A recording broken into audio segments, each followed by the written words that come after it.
ವಿಶ್ವದ ಅತಿ ಎತ್ತರದ ರೈಲ್ವೆ ಸೇತುವೆಯಾದ ಹೊಸದಾಗಿ ನಿರ್ಮಿಸಲಾದ ಚೇನಾಬೈಲು ಸೇತುವೆಯ ಮೇಲೆ ರೈಲಿನ ಯಶಸ್ವಿ ಪ್ರಯೋಗದ ಮೂಲಕ ಭಾರತೀಯ ರೈಲ್ವೆ ಗುರುವಾರ ಮಹತ್ವದ ಮೈಲುಗಲ್ಲನ್ನು ಗುರುತಿಸಿದೆ.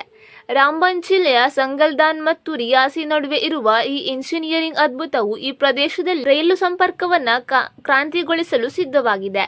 ಈ ಮಾರ್ಗದಲ್ಲಿ ನಿಯಮಿತ ರೈಲು ಸಂಚಾರ ಶೀಘ್ರದಲ್ಲೇ ಆರಂಭವಾಗಲಿದೆ ಎಂದು ಅಧಿಕಾರಿಗಳು ಘೋಷಿಸಿದ್ದಾರೆ.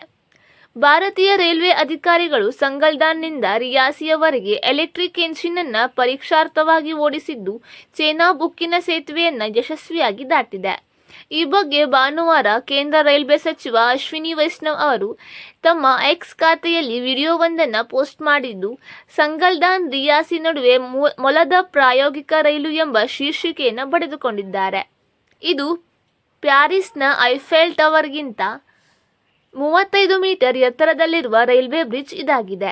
ಅತಿ ಎತ್ತರದ ರೈಲ್ವೆ ಬ್ರಿಡ್ಜ್ ಚೇನಾಬ್ ನದಿಯಿಂದ ಬರೋಬ್ಬರಿ 1178 ಅಡಿ ಎತ್ತರದಲ್ಲಿದೆ. ಸದ್ಯ ಈ ರೈಲ್ವೆ ಬ್ರಿಡ್ಜ್ ಕಾಮಗಾರಿ ಪೂರ್ಣವಾಗಿದ್ದು, ಬ್ರಿಡ್ಜ್ ಮೇಲೆ ರೈಲಿನ ಮೊದಲ ಸಂಚಾರ ಮಾಡಲಾಗಿದೆ. ಚೇನಾಬ್ ನದಿಯ ಮೇಲ್ಭಾಗದಲ್ಲಿ ಮೊಟ್ಟ ಮೊದಲಿಗೆ ರೈಲು ಸಂಚಾರ ಮಾಡಿದ್ದು, ಇದು ಭಾರತದ ಇಂಜಿನಿಯರಿಂಗ್ ಚಮತ್ಕಾರ ಎಂದು ರೈಲ್ವೆ ಇಲಾಖೆ ಬಣ್ಣಿಸಿದೆ.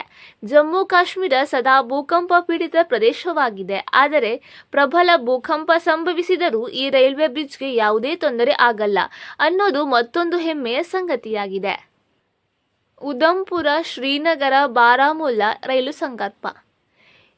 ಈ ಯೋಜನೆಯ ಭಾಗವಾಗಿ ಚೇನಾಬ್ ಸೇತುವೆಯನ್ನು ನಿರ್ಮಾಣ ಮಾಡಲಾಗಿದೆ.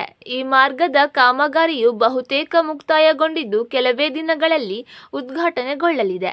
ಇಲ್ಲಿ ರೈಲು ಸಂಚಾರ ಆರಂಭವಾದ ಮೇಲೆ ಜಮ್ಮು ಮತ್ತು ಕಾಶ್ಮೀರದಲ್ಲಿ ಪ್ರವಾಸ ಚಟುವಟಿಕೆಗಳಿಗೆ ಹೆಚ್ಚಿನ ಆದ್ಯತೆ ದೊರೆಯುವ ನಿರೀಕ್ಷೆ ಇದೆ. ಈ ಮಾಹಿತಿ ಇಷ್ಟವಾದಲ್ಲಿ ವಿಡಿಯೋವನ್ನು ಲೈಕ್ ಮಾಡಿ ಮತ್ತು ಶೇರ್ ಮಾಡಿ. ಇನ್ನೂ ಹೆಚ್ಚಿನ ಮಾಹಿತಿಗಾಗಿ ನಮ್ಮ ಕನ್ನಡ ಟ್ರಾವೆಲ್ ವಾಹಿನಿಯ ಚಂದಾದಾರರಾಗಿ.